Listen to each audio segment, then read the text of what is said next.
হচ্ছে ক্লাস 1 থেকে 2016 থেকে 2025 26 পর্যন্ত বর্তমানে রানিং বর্তমানে আলিয়া স্কুল অ্যান্ড কলেজ থেকে পুরান স্টুডেন্ট।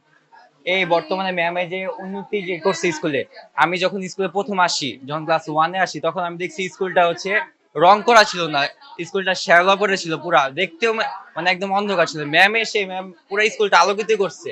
আমাদের সুশিক্ষা ব্যবস্থা, কম্পিউটার ল্যাবের ব্যবস্থা, খেলাধুলার ব্যবস্থা, মাঠের ব্যবস্থা, ম্যাম এই ম্যাম সবকিছু করছে।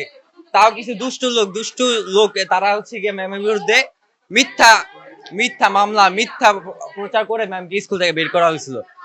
আমাদের বিশ্বাস ছিল যে ম্যাম আসবে, কারণ জানি ম্যাম হচ্ছে আমাদের সত্য, ম্যাম হচ্ছে ন্যায়, ম্যাম সবসময় ন্যায়ের পক্ষে থাকে, আমাদের স্টুডেন্টের পক্ষে থেকে সবসময় ম্যাম থাকছে। সবার কাছে একটাই অ্যানাউন্সমেন্ট দিতে চাই, সেটা হলো এই ম্যামকে নিয়ে এই প্রতিষ্ঠান সামনে এগিয়ে যাবে এবং সবাই সহযোগিতায় এই প্রতিষ্ঠান সুন্দর হবে।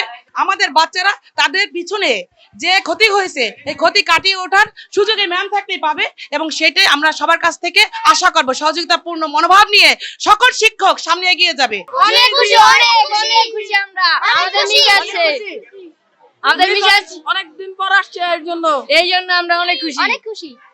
আমাদের মিস অনেক ভালো। সম্মানগুলো করছে কিছু ছাত্ররা, তারপরে কিছু টিচার, তারা মনে করেন যে ওনার উপরে যে ধরনের অত্যাচারগুলো করছে সেগুলো মর্মান্তিক অত্যাচার, এবং তাকে ঘরে ঢুকতে দেয় না এবং স্কুলে ঢুকতে দেয় না।